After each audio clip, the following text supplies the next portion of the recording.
What's up, guys? So today we're reacting to a video called How Airrack Made $480,000 per month on YouTube.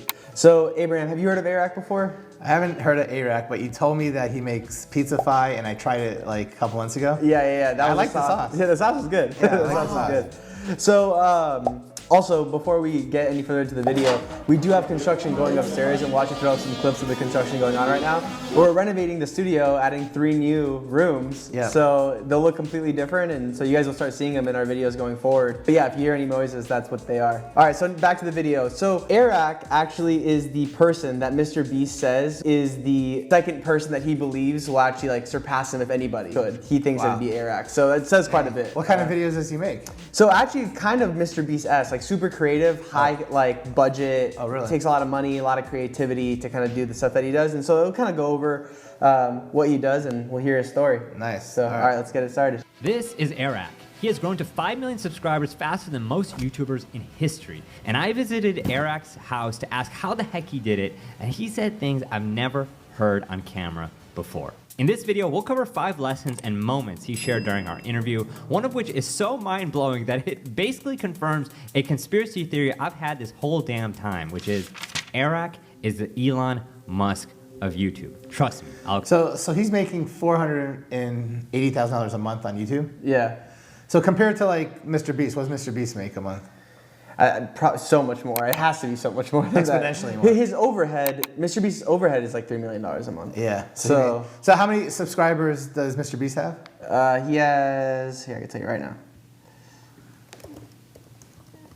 And how many does Airrack have? It says 5 million, but that was a long time. It's way more. Yeah, so Mr. Beast has 145 million subscribers on YouTube, just that one channel, and Airrack has 12.7 million subscribers. 12 points, so he has like less than 10%. Yeah, that's crazy. Yeah. Shit, and he's like wild. The next. But that was 10 months ago, so he's gained 7 million subscribers in 10 months. So he only had 5 million 10 months ago.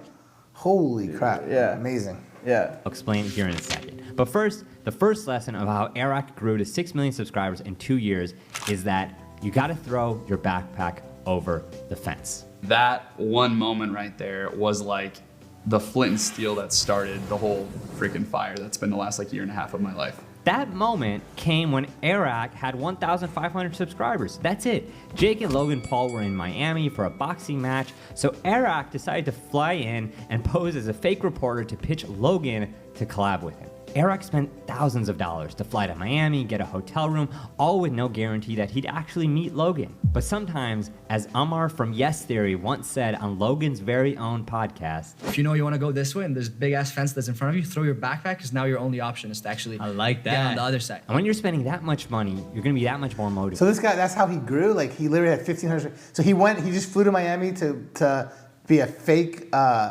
news person and then want to talk to Logan? Yeah. How the fuck did he get to talk to Logan? So one thing that's hard in itself. Like So one thing about Airrack is like he's super creative. Like he just like figures out the ways. Like he'll like go on like pages online and like make fake badges to events. Like he'll do crazy shit to like get his way. So like I think that was one of his superpowers, is that he was just super creative. Did he watch my video last week about cheating? Yeah, he must have. Oh shit. Motivated to get the job done. Which brings me to my next point. Create zero effort collabs. While Airrack basically ambushed Logan, he got much more strategic about how he collabed with big YouTubers when he still had very few himself. This video with David Dobrik that he made is a great example. He hired a bunch of Dobrik lookalikes to create this moment.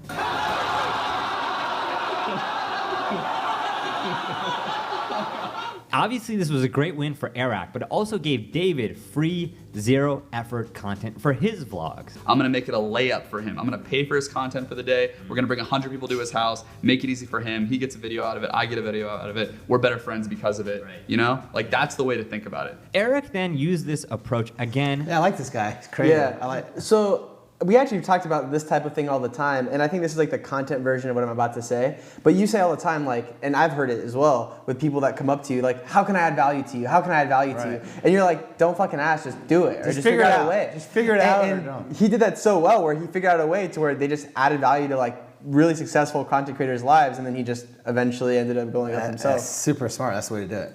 With Logan, and this time he took out a loan and paid $17,000. Everybody knows about these couches that he spent all this money on. He's trying to get rid of them. And then I'm gonna be the guy, who's gonna buy these couches? So I'm gonna be the guy that does it I literally just had the idea to go to California and buy the couches and just get a relationship. Again, zero effort for Logan, but content for his vlogs. And So go after ahead and he pause bought it. those couches from Logan, So just a little backstory about what that whole thing was. Right. Logan Paul bought these $90,000 Mercedes-Benz couches. Yeah. And he bought them and like he made a whole blog about buying them and he was like, fuck, this is such a ripoff. Like these are the cheapest made fucking couches. I don't want them. If anybody wants them, I'll sell them for 30 grand. And so no one bought them because they're a $30,000 couch. And so Airrack like went online, found the listing, and was like, "Hey, I'll offer you $17,000 if I could pick it up locally." And his idea was, "Hey, I'm gonna throw a whole bunch of money at this video, but I'll one get in a room with Logan Paul, and two be able to document the whole thing. I'm sure Logan will too." So that's kind of the idea behind it, and he ended up actually doing it. But it could have backfired. What if Logan wasn't the one that actually sold it? He could have been out of town, and it could have been someone that just works for Logan. yeah, I'm pretty sure. I think it was like a stipulation. Oh, I think he was like, "Hey, I'll buy the couch as long as I get to meet Logan if I pick it up." And Logan was super motivated to get rid of the couch. He was like, "Okay." again, Airrack began editing his video so they would go up at the same time. On a plane back to Atlanta and like staying up for 3 days straight. Like Wait, I'm on a plane back to. He lives in Atlanta. I didn't know that. He lives in Atlanta. Yeah, I guess so. Holy crap! All right, so where does he live? Damn, we're not that far. editing this video. And it worked. And his entire comment section on like a video that got 8 million views was hire Airrack 2020. And then I gained like 250,000 subs in like a month, and then my life changes. To put that in context, according to TubeBuddy, the average creator uploads 3,873 videos to cross the 1 million subscribe mark. And Airrack, he only had to upload 58 videos to get to 1 million subscribers. And collabs are So this is what I always believe too. I always believe that the way to grow the fastest and the most is to collab with other people. 100%. And every single time we go to all these YouTube events, and people are like, "Oh, it's not that important. It's not that important." Why do people always say that? Yeah, I always hear people say, "Oh, collabing's not as important as you think." But obviously, it's the most important thing. Common sense would say that's the most important Right. thing. Like I know that we started the YouTube channel like 8 or 9 months ago. Right. When did we grow the fastest? Like we would grow at 10 a day, 20 a day, if we're lucky 30 a day, right? For a long time. But then when we collabed with different people, it doesn't matter who it was that had big followings, we would grow hundreds a day, hundreds Right. and hundreds a day. Yeah. So collabing is the way to do it. I don't understand why so many people say it's not. I have a feeling that like when people say that, they're like, don't rely on collabing. Like create good content Yeah. and people will come. But yeah, I don't know why they say it that way. Cause like the truth So is, many people have told me that, and I know. I'm like, you just trying to like hate on me? Like you don't want me to grow fast? Like, yeah, it's weird. It is weird. But I almost feel like they're saying it sincerely, but that makes no sense. Yeah, I don't know. Well, this guy proved them wrong. big reason why. Which brings me to my third point. Think like Harry Potter. Hear me out. Harry Potter is one of the most beloved series of all time. We have 7 books, 8 movies, and as bizarre as it may sound, Airrack approaches his content the same way. Consider this. Of his 128 uploads, 40 of Airrack's videos, or 31% of them, are part of a series. And by series, I mean videos that build on each other like part 1, 2, and 3 of Airrack's couch series or yacht series. Or Airrack doubles down on formats that work, like spending $10,000 and then $100,000 on Facebook Marketplace. And from a story perspective, we're hooked because we love hearing what happens in part 2 and 3, especially after you watch part 1 of the yacht series, for example, where Airrack introduces the story. Are there like a lot of other people that do that? Like do like a series 1, 2, 3? But does it Yeah. work for other people too, or is like his stuff is actually really good? That's why it works for him. Yeah, so I think that's what it is. I have a feeling, and this is just my perspective, I don't know if this is true or not. I think it's polarizing. It could either be a double-edged sword. Like you could either be really good or really bad. Because if you made a shitty piece of content that you turn into a series, no one's gonna watch 10 videos in a row. But if people love the first one, they're probably gonna watch all the way to the end. He just makes good content. I just think he makes good content, yeah.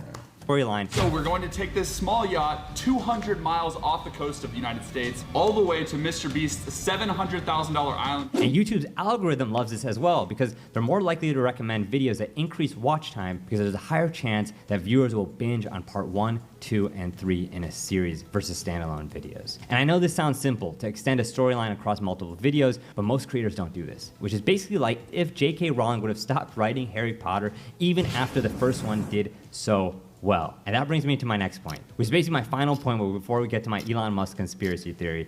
But you gotta be the planet, not the moon. You see, Go ahead and pause really quick. Airrack collabs. So that was really cool what he just did there. Like from an editing perspective, he's like, the hook of the whole video was like he's an Elon Musk of YouTube, and then he put like a countdown ticker as to how long until he gets to the main point. Like that's pretty good for retention. Like people are gonna focus on that. That's cool. I like that.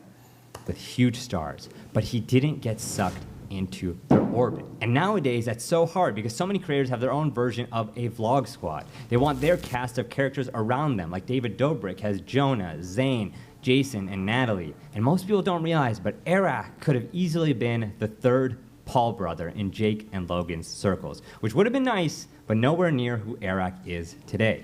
I mean, Jake even asked Airrack to move into the Team 10 house, but Airrack rejected the offer. There's an interesting thing when you start getting around these. Where does Jake Paul live? California. Oh shit! So he flew all the way to California to get the couches. What did he do with the couches? I don't know. I think he made a whole video on it. I didn't watch it. Damn. He destroyed them? Did he? He just bought them to destroy them? Yeah, I guess so. He could have gave them away to someone. Because bringing them back to Atlanta would be another. Bigger creators and people that have created just massive multimedia companies on the platform, you know? And it's like planets, right? Like you have, this is Jake Paul right here, you know? And I'm like a little pea at that time, like orbiting around the planet of Jake Paul. And if I'm not careful, I get absorbed by his gravitational pull into this machine right here, which stifles your ability to become one of these, like your own planet. How many aspiring YouTubers do you know that would reject living in a house and working with one of the biggest YouTubers? And now Airrack is building his own gravitational pull instead of being a side character in someone else's world. Look no further than Phidias, who flew all the way from Cyprus just to meet Airrack. I will not stop until I give this box to Airrack. He's one of the fastest growing YouTubers and he lives in LA, 7,314 miles away from my country, Cyprus. So I guess I'm going to the USA. No. You think people would fly across the world if you were a side character? There's no way. And by having these characters in his orbit, like Phidias, Airrack is better able to create these Harry Potter-like series to the point where we've now seen Phidias in Airrack's videos over 20 times. We've seen him get married, shave his eyebrows, and essentially Phidias has become the Hermione to Airrack's Harry Potter. Mac is like Ron, and now Tyler and Jack, who are appearing in his videos, are kind of becoming Neville Longbottom and Ginny Weasley. And one thing you don't see, but he did mention during our interview, is that he talked about this secret group that he has called the Creative Allegiance. And this is a group of people who pitch him ideas, and if Airrack produces them, he gives them a part of that video's ad money using Stir's Splits product, which helps creators run their businesses. And I was lucky enough to be part of these Creative Allegiance meetings, and to my surprise, Airrack liked one of my pitches, so now I get paid out a tiny percentage of one of his videos through Stir, which is such a cool way to crowdsource creativity. Yeah, I like that cool idea. concept. That is a really cool concept. There's so many, people out there that have really creative ideas, but can never put them together, execute them. So, I mean, obviously Airrack has plenty of creative shit himself. Yeah. But at some point, you want to just do some other stuff that you can't think of. That's so to cool. actually be able to get other people's creativity and pick the ones that you like. Yeah, that's really cool. That's really cool. Yeah, I like that. One thing that he talked about was like that whole planet analogy, which I think is actually applies to a whole bunch of things. Where you're like, you want to surround yourself with successful people. But it's like a fine line because you don't want to like just fit into their infrastructure. You want to be your own build person. You don't want to be like the sidekick. Like, yeah, exactly. Yeah. So. And that brings me to my biggest point of all. You must Elon Muskify your channel. Hear me out. Airrack became a creator the same exact way Elon became an entrepreneur. Before Tesla, Elon started PayPal and used the money and experience from that to bankroll Tesla, so much so that Elon even went into debt to do it. Airrack's story is so similar because before YouTube, he talked about in our interview how he started a successful wedding business that gave him the experience and funds to start his channel. Every weekend we would have like 12 weddings going on somewhere around the US. And so I would hire on a couple people basically just to manage logistics. And just like Elon spent his last pennies from PayPal to start Tesla, Airrack spent his last pennies to fly to Miami, buy yachts, and expensive couches to kickstart his content. And just like Elon now has many different ventures between SpaceX, Neuralink. So the problem is with this theory, it's a great theory, but they're saying to make some money doing something and then spend every last penny like Elon did with PayPal, this guy did with his what? I mean, I guarantee there's tens of thousands of people that do that. Very small percent actually succeed. Right. So, if you do that and you don't hit something, which most people aren't going to, now you're broke. Right. So it's very risky. I mean, the risk reward is probably great, but like the odds are probably way against you. It almost reminds me of poker, where it's like, if you go on all in every hand, yeah, you can make the most amount of return, but fuck, you lose one hand and you're done. Yeah. You know, it's the same thing here. It's like these guys were just super like intelligent with the bets. They're just that smart they took. guys. I mean, you're picking the smartest. I mean, Elon Musk. I mean, shit. Yeah. Who's the guy is a genius, right? Right. The Boring Company. So does Airrack with his pizza sauce called Pizzafy, his merch line, his YouTube ping pong tournament, and now his education startup called Creator. I like Pizzafy, by the way. Pizzafy is cool.